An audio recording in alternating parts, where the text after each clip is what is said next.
षष्ठ अध्याय के द्वितीय पाद में आद्युदात्त का प्रकरण चल रहा है। उसका सूत्र है अके जीविकार्थे। अके सप्तमी का एक वचन, जीविकार्थे सप्तमी का एक वचन। जीविकायाः अर्थ इति जीविकार्थः तस्मिन् जीविकार्थे।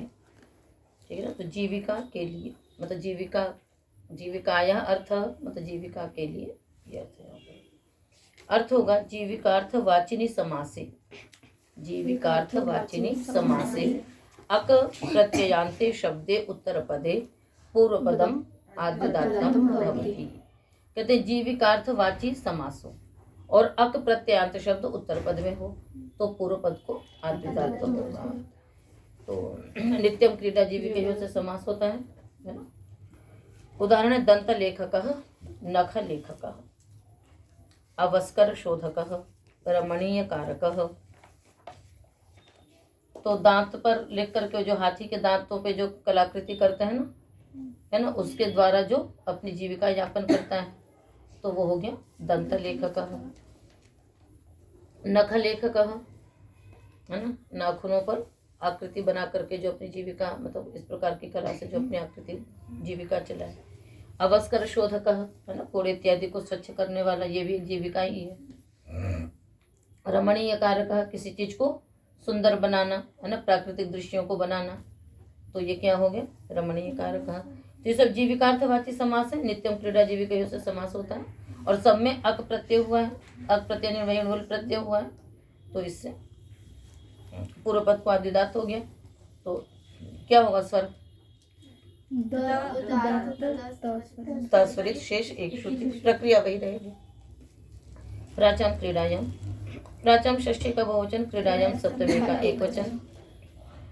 प्राग देश निवासिनाम या क्रीडा, है ना, प्राग देश निवासिनाम या क्रीडा तद्वाचिनी समासे, तद्वाचिनी समासे अक प्रत्ययान्ते शब्दे उत्तरपदे पूर्वपदम आद्युदात्तम भवति। कहते हैं प्राग देशवासियों की जो क्रीड़ा तद्वाची समास हो, अक शब्दांत हो तो पूर्व पद को आद्युदात्त हो जाएगा। ये भी उसी का उदाहरण था आपका उद्दालक पुष्प भंजिका, वारण पुष्प प्रचारिका, है ना। तो इसे प्राच्य भारतों की ये क्रीड़ा है। तो उद्दालक पुष्प कौन से होते हैं पता है?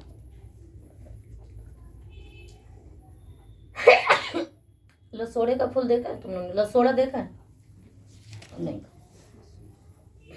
छोटे छोटे इसके फूल होते हैं। विद्यालय में भी इसका पहले पेड़ था, फिर वो कट गया या सूख गया, नहीं पता। गोल गोल होता है, जैसे अमड़ा होता है ना, वो तो अमड़ा खट्टा होता है पर वो उसके अंदर थोड़ा सा लसीलापन होता है, पर वो स्वास्थ्य के लिए बहुत लाभदायक होता है। उसके जो छोटे छोटे फूल होते हैं उसकी भी सब्जी मतलब बनती है।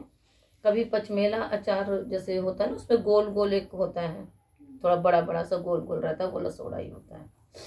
ठीक है। तो उसको मतलब जो जब वो सूख जाते हैं तो उसको फोड़ने की वो है। इससे पहले ऐसे जैसे रेंडी के वो होते थे, तो है ना, तो सूख जाते हैं तो उसको फोड़ फोड़ करके, तो सब अलग अलग स्थानों पे जो चीज विशेष प्राप्त होती है, तो यही सब क्रीड़ा के रूप में थे। वीरण पुष्प प्रचायिका, ठीक है ना, तो ये भी एक पुष्प है। ठीक है। तो उसको चुनना, तो कहीं पर उसको चुनने का खेल है, कहीं पर क्रीड़ा मतलब क्या मनोरंजन है, तो उसको कहीं पर उसको चुन करके मनोरंजन कर लिया, कहीं उसको तोड़ करके मनोरंजन कर लिया, तो यही सब है क्रीड़ा के रूप में है। तो इन सब में भी क्या होता है समास किससे होगा? नित्यम क्रीडा जीविका से होगा। अब आप और प्रत्यय किससे होता है? उधर सूत्र है ना, पर्यायार्हाणोत्पत्तिषु संज्ञायाम, ठीक है ना। तो इन सब सूत्रों से प्रत्यय भी हो जाते हैं। तो नित्यम क्रीडा जीविका से समास होगा। तो प्राग देशवाची समास है, अक प्रत्यांत शब्द उत्तर पद में है, पूर्व पद को आद्युदात्त हो गया। स्वर वही रहेगा, उ उदात्त दास्वरित, वी उदात्त रस्वरित, शेष एक श्रुति। अणिनियुक्ते, अणि सप्तमी का एक वचन, नियुक्ते सप्तमी का एक वचन। अनंते उत्तर पदे नियुक्त वाचिनी समासे पूर्व पदम आद्युदात्तम भवति। नियुक्ति वाची समासो और अण प्रत्ययांत उत्तर पद में हो तो पूर्व पद को आद्युदात्त होगा। छत्रम धारयतीति छत्रधारः, तूणीरधारः, कमंडलुग्राहः, छत्र धारण करने वाला। तो नियुक्ति मतलब अब छत्र धारण, तो कौन छत्र धारण करता है? राजा। तो जब उसकी वो नियुक्ति हो गई, उसमें भाई राजपद को नियुक्त हो गया तो उसने छत्र धारण कर लिया, तो ये नियुक्तिवाची समास हो गया। और अनंत है, कर्मण्य से प्रत्यय होगा तो हो जाएगा। ऐसे कमंडलु गृहणाती थी, कमंडलु ग्रह ब्रह्मचारी, कमंडलु लेने वाला, भृंगार धार, तो ये सारे हैं। तोणीर धार, तोणीर मतलब बाण रखने का वो जो होता है उसको क्या बोलते हैं? इशुधि, संस्कृत में उसको इशुधि भी बोलते हैं। शिल्पिनी चाक्रिय, स्वर में क्या रहेगा? छ उदात्त त्र स्वरित शेष एक श्रुति। शिल्पिनी चाक्रिय, शिल्पिनी सप्तमी का एक वचन, च अव्यपदम, अक्रिय पंचमी का एक वचन, नक्री अक्री। हाँ, अनंते उत्तर पदे शिल्पी वाचिनी समासे पूर्व पदम आद्युदात्तम भवति, है ना। सचेत अण क्रिय परो न भवति, है ना। इसको आप ऐसे भी ले सकती हैं, क्री वर्जितात्, है ना। अनंते उत्तर पद, तो क्री धातु से अणप्रत्यय न हुआ हो, अन्य किसी भी धातु से हुआ हो और वो शिल्पी वाची हो तो पूर्व पद को आद्युदात्त होता है। तो शिल्पी वाची समास में अनंत उत्तर पद रहते पूर्व पद को आद्युदात्त होगा, किंतु वह अणप्रत्यय क्री धातु से न हुआ हो। उदाहरण देखो, तंतु वायः, है ना, वयति, तंतून वयति इति तंतु वायः, तुन्न वायः, बाल वायः, तंतु वायः जुलाहा, तुन्न वायः दर्जी, बाल वायः जो ऊनी वस्त्र बिनते हैं, क्योंकि सबसे पहले तो ऊन आपके वही भेड़ के बालों से निकले तो बाल ही है, तो बालम वयति इति बाल वायः। ठीक है। अब अक्रिय देखो, कुंभम करोति थी, ये भी शिल्पी वाची समास है, किंतु अण किससे हुआ? यहाँ क्री से हुआ, इसलिए यहाँ पर नहीं होगा। तो अक्रिय ये प्रत्युदाहरण हो गया, ये तो प्रत्युदाहरण आपका, जब आप इसका काश का पढ़ेंगे तो वही पूछा जाएगा। अक्रिय इति किम, तो कुंभकारः नगरकारः, ये आपको प्रत्युदाहरण दिया जाएगा। तो मतलब किसी से अलग से शिल्पी वाची से समास नहीं हो रहा है, किंतु समास में वो चीज गम्यमान है। समास में उपपदमतिंग से होगा। चले आगे, संज्ञायाम च, हाँ, अक्रिय अनंते उत्तर पदे संज्ञायाम विषये पूर्व पदम आद्युदात्तम भवति। वही क्री वर्जित अनंत उत्तर पद में हो तो संज्ञा गम्यमान होने पर पूर्व पद को आद्युदात्त होता है। तो अब देखिए, चीज पूरी वही है, किंतु वहां पर किसी शिल्पी को कहा जा रहा था, यहाँ पर तंतु वायः कीटः, तो ये संज्ञा है, ठीक है ना। तो तंतु वायः किसको कहते हैं पता है? जो रेशम के जो कीड़े होते हैं ना, उसको कहेंगे। बाल वाय पर्वत विशेष की संज्ञा है, बालम वयति थी बाल वाय, तब ये संज्ञा गम्यमान है, इसमें भी पूर्व पद को हो गया। तो त उदात्त तु स्वरित, बा उदात्त ल स्वरित, तो फिर पूर्व सूत्र में शिल्पी से कहते हैं, यहाँ पर संज्ञा से कहती है। समास तो उसी से होगा, उपपदमते। गोतंती यवम पाले, गोतंती यवम प्रथमा का एक वचन, पाले सप्तमी का एक वचन, गौश्च तंतिश्च यवश्चेति गोतंती यवम, करो।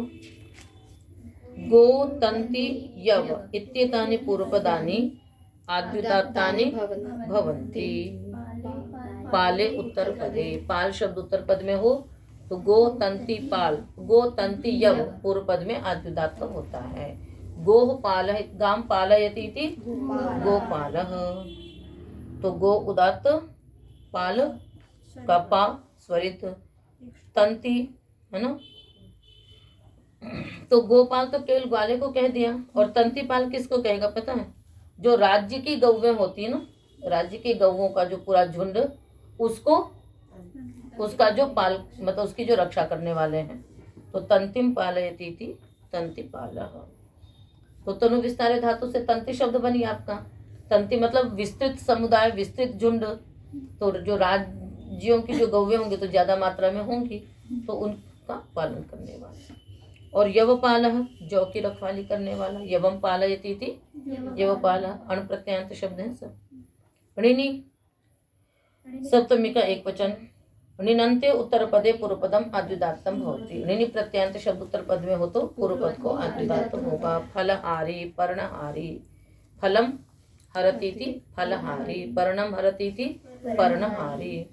तो यहाँ पर उसी व्रते सूत्र से निनि प्रत्यय हो जाएगा, मतलब जो फल ग्रहण कर रहा है, पर्ण ग्रहण कर रहा है, किल पत्ते पे सोने का ही जिसने भी संकल्प लिया हुआ है, तो फलहारी पर्णहारी।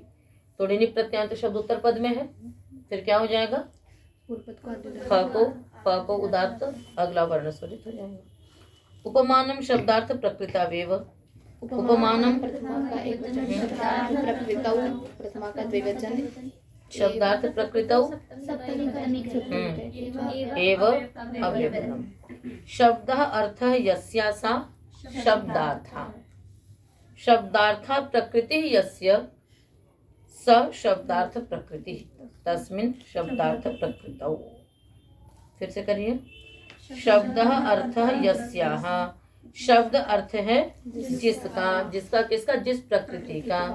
फिर शब्दार्थ प्रकृति यस्य, है ना, शब्द ही अर्थ प्रकृति है जिसकी, ठीक है ना, वो क्या हो गया, शब्दार्थ प्रकृति। चलिए अर्थ करेंगे। शब्दार्थ प्रकृतौ एव निनन्ते उत्तर पदे उपमान वाची पूर्व पदम आद्युदात्तम भवति।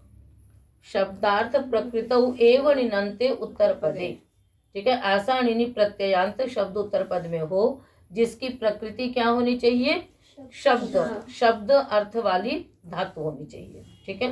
तो तदंत से उत्तर पद रहते पूर्व पद को आद्युदात्त होगा। और वो भी कैसा होना चाहिए, उपमानवाची पूर्व पदम, उपमानवाची पूर्व पद में होना चाहिए, ठीक है, वही कर्तरी उपमान से जो होता है। तो उष्ट्र क्रोशी ध्वांक्षरावी खरनादी,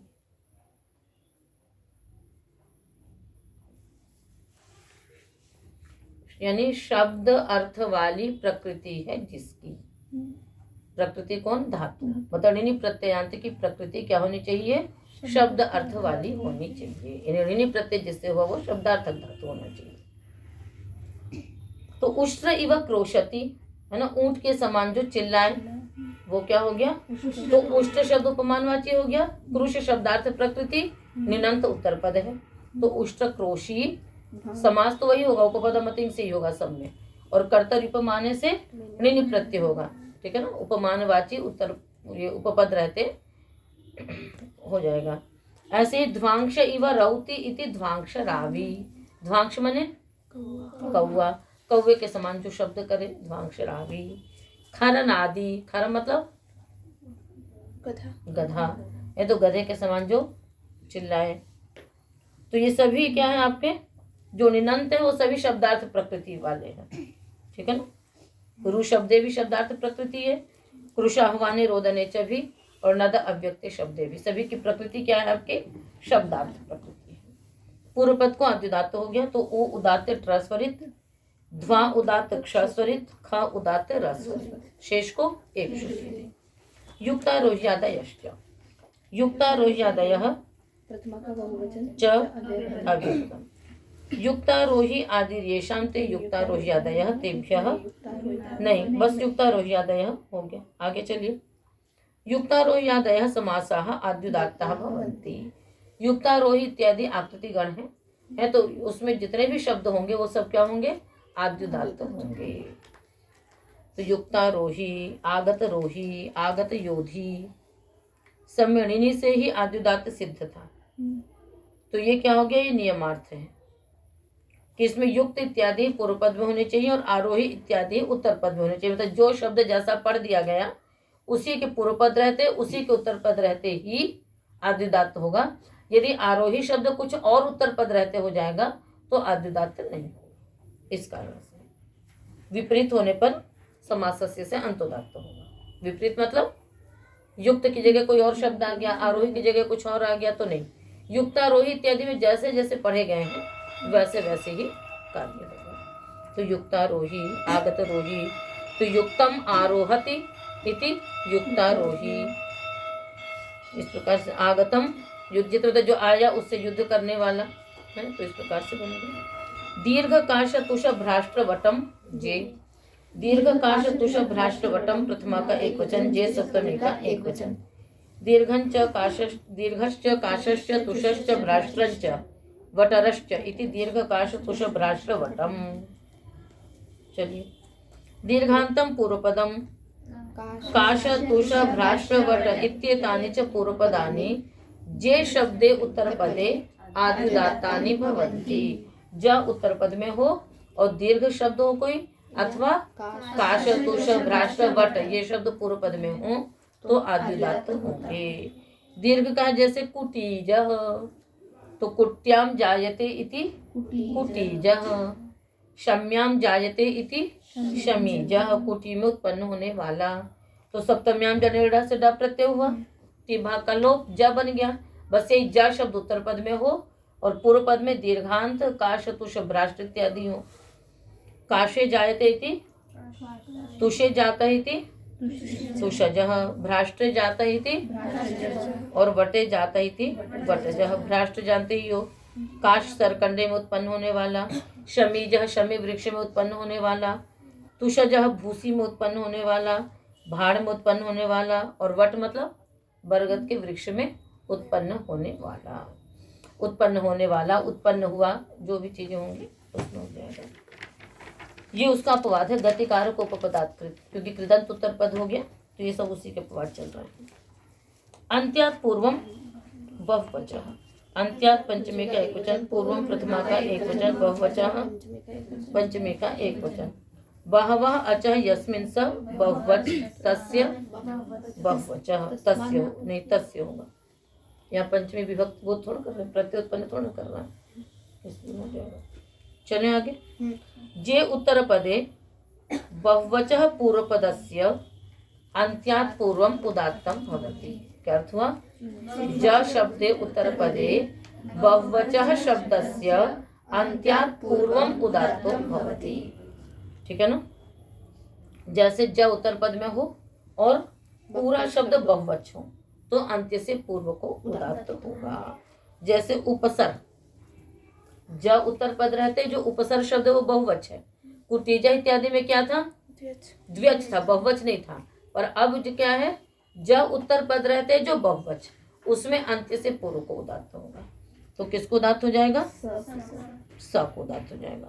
और फिर स्वर क्या रहेगा? उप अनुदात्त स उदात्त र स्वरित ज एक श्रुति। उपसरजः मंदुरजः, मंदुरायाम जाता इति मंदुरजः, आमलक्याम जाता इति आमलकीजः। तो ड प्रत्यय तो उसी प्रकार से होगा। बस आपको ये देखना कि ज उत्तर पद रहते पूर्व पद क्या है? बहुवच है।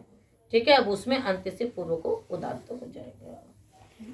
ग्रामे निवसन्तः, ग्रामे सप्तमी का एक वचन, अनिवसन्तः प्रथमा का एक वचन। ग्राम शब्दे उत्तर पदे पूर्व पदम आद्युदात्तम भवति, तच्चेत पूर्व पदम निवसस् वाचि न स्यात्। है ना? ग्राम शब्द उत्तर पद में हो पूर्व पद को आद्युदात्त होगा, किंतु वो ग्राम शब्द जो निवास करने के लिए ना हो, उस गांव में कोई रहता ना हो। संभव है? नहीं। मल्लानाम ग्राम इति मल्ल ग्रामः। तो ग्राम आपने जब शिवराज विजय पढ़ा होगा, आपने देखा होगा कि उसमें समूह शब्द के लिए ग्राम शब्द आता है ना? ग्राम का अर्थ क्या होता है? एक समूह, और ग्राम का अर्थ क्या हो गया? रहना। तो वहां पर क्योंकि समुदाय होता है इसलिए वो ग्राम कहलाता है। तो ग्राम का वस्तुतः अर्थ समूह ही है, किंतु जब वो निवास के लिए प्रयुक्त होने लग गया तो वो ग्राम निवासवाची बन गया। पर यहाँ पर वो किस अर्थ में है? समूह अर्थ में है। तो मल्लिकानाम ग्राम इति मल्लानाम ग्राम इति मल्ल ग्रामः, वणिजाम ग्राम इति वणिक ग्रामः, देवस्य ग्राम इति देव ग्रामः।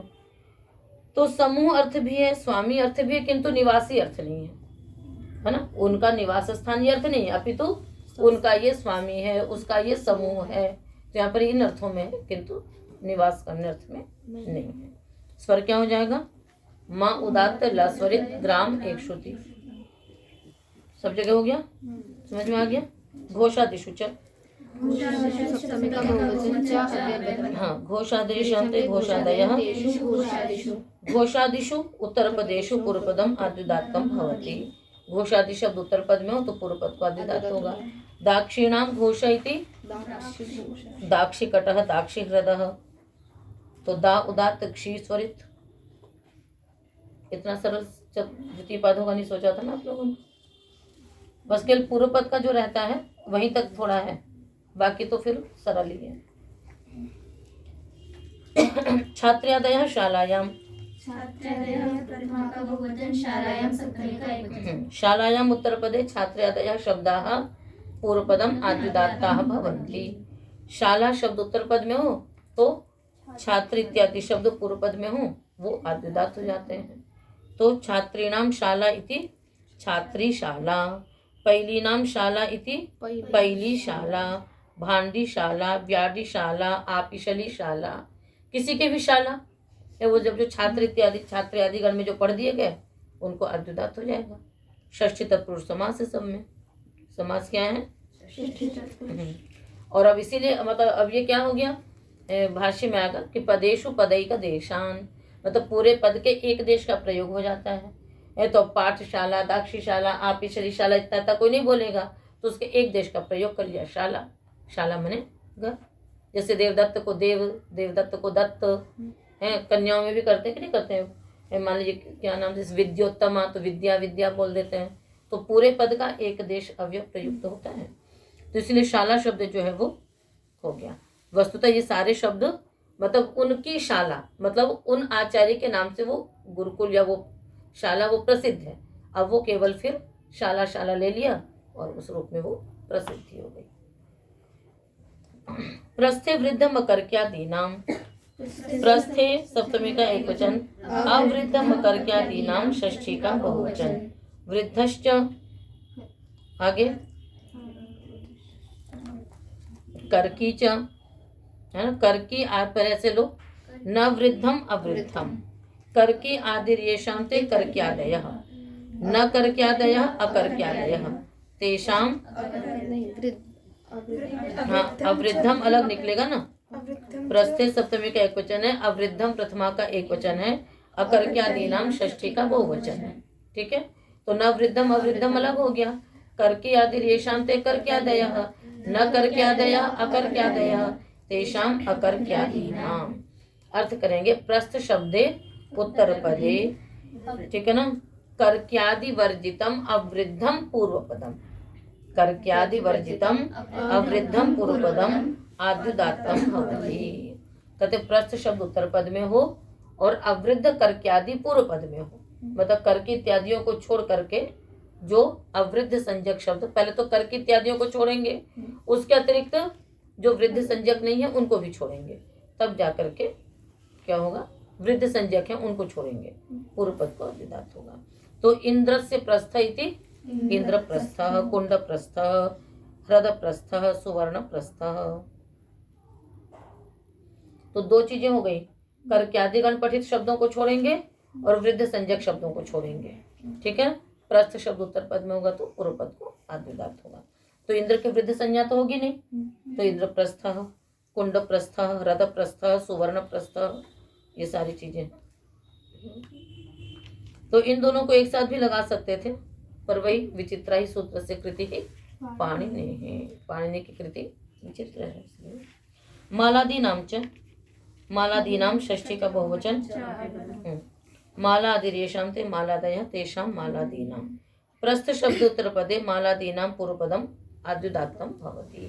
ठीक है ना, तो प्रस्थ उत्तर पद में है, मालादि शब्द पूर्व पद में है, तो उनको भी क्या हो जाएगा, आद्युदात्त होगा। तो माला शब्द कैसा था, वृद्ध संज्ञक था, इसलिए यहाँ पर विधान किया माला प्रस्थ, शाला प्रस्थ। ठीक है, तो आप लोग जब पाठ देखते हो तो प्रथमार्थी की टिप्पणियां देखते हो नीचे, है ना, तो आज भी टिप्पणियां दी हुई हैं, उनको देखिएगा आप लोग। ठीक है ना, बताया कि छांदोग्य उपनिषद में एते महाशालाः महाश्रोत्रियाः, तो महाशाला करते तो हो गया, मतलब जो बड़े बड़े गुरुकुल होते थे उनको क्या कहेंगे, महाशाला। ठीक है, महाश्रोत्रिय अंतेवासी, मतलब जिसमें मतलब बड़ी शालाएं हैं, बड़े सर श्रोत्रिय मतलब जो वेद पढ़ने के अधिकारी हैं, तो वो महाश्रोत्रिय होता है। जहाँ पे बहुत सारे छात्र हो गए उसको क्या कहेंगे? महाश्रोत्रिया महाशाला है कि अत्यधिक वहाँ पर अंतेवासी भी थे। तो इनको देख लेना। चलिए, मालादि नाम च हुआ। अमहन्नवम नगरे नुदीचाम। अमहन्नवम प्रथमा का एक वचन, नगरे सप्तमी का एक वचन, अनुदीचाम सप्तमी का एक वचन। महच्च नवंच इति महन्नवम। न महन्नवम अमहन्नवम, न तत्पुरुष हो गया। न उदंचः अनुदंचः तेषाम अनुदीचाम। विग्रह तो ऐसे करेंगे ना, उदंग उदंचौ उदंचः, तो न उदंच अनुदंचः तेषाम अनुदीचाम। समास ऐसी होगा आपका, ठीक है। अर्थ कैसे करेंगे?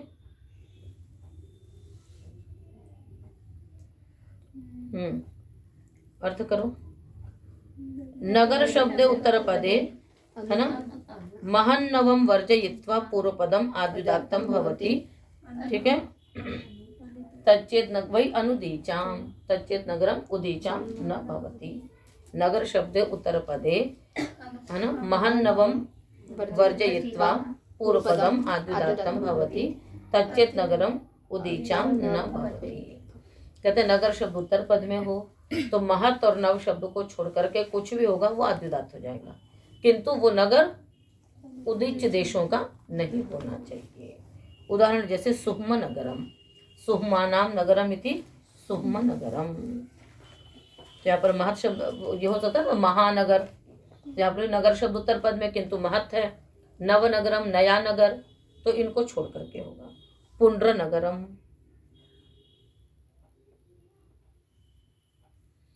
ठीक है।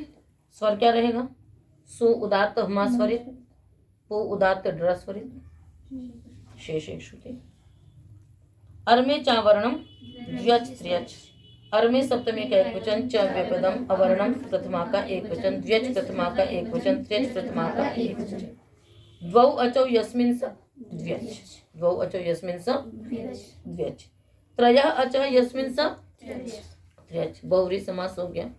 अर्थ करिए।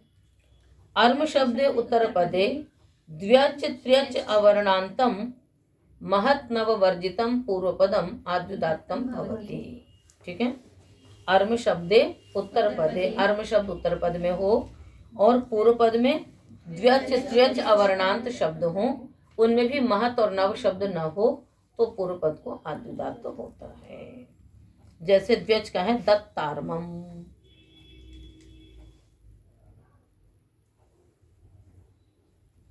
तो ये सब भी नगर की संज्ञाएं हैं, है ना। तो महत् और नव शब्द नहीं होना चाहिए। तो दत्तस्य अर्मम इति दत्तार्मम। गुप्तार्मम, गुप्त का नगर, दत्त का नगर। कुक्कुटार्मम, ये त्र्यच हो गया, कुक्कुट त्र्यच हो गया। वायसार्मम है, जहाँ पर ये कौवे अधिक रहते हो, मुर्गे अधिक हो, तो उनके नाम से वो नगर की संज्ञाएं पड़ गई। समास तो षष्ठी तत्पुरुष हुआ। महत् नव को छोड़ करके कोई भी द्व्यच पूर्व पद में है उसको आद्युदात्त हो गया, ठीक है। तो अब कल है ना, आपका अब क्या चलेगा? 24 का तो अंत, इसको और कर लेते हैं। न भूताधिक संजीव मद्राश्म कज्जलम, न अव्यपदम भूताधिक संजीव मद्राश्म कज्जलम प्रथमा का एक वचन। भूतंच अधिकंच संजीवश्च मद्रश्च अश्माच कज्जलंच इति भूताधिक संजीव मद्राश्म कज्जलम। अर्थ करो। भूत अधिक संजीव मद्र अश्म कज्जल इत्येतानि पूर्वपदानि आद्युदात्तानि न भवन्ति अर्म शब्दे उत्तर पदे। या उसको पहले लगा लो। अर्म शब्दे उत्तर पदे मद्राश भूताधिक संजीव मद्राश्म कज्जलानि पूर्वपदानि आद्युदात्तानि न भवन्ति। यदि अर्म शब्द उत्तर पद में और ये पूर्व पद में है तो आद्युदात्त नहीं होगा। फिर क्या होगा? समासस्य से अंतोदात्त हो जाएगा। उदाहरण बनाएंगे हम लोग। भूतार्मम, अधिकार्मम, संजीवार्मम, मद्रार्मम, अश्मार्मम, कज्जलार्मम।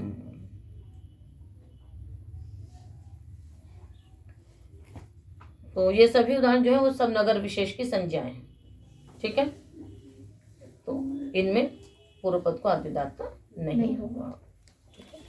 तो ये उत्पूर्व पद के आद्युदात्त का प्रकरण समाप्त हो गया। अब क्या चलेगा उसके बाद आपका पूर्व पद को अंतोदात्त। वो तो और ही अच्छा है, बस पूर्व पद को अंतोदात्त कर लिया, शेष अनुदात्त।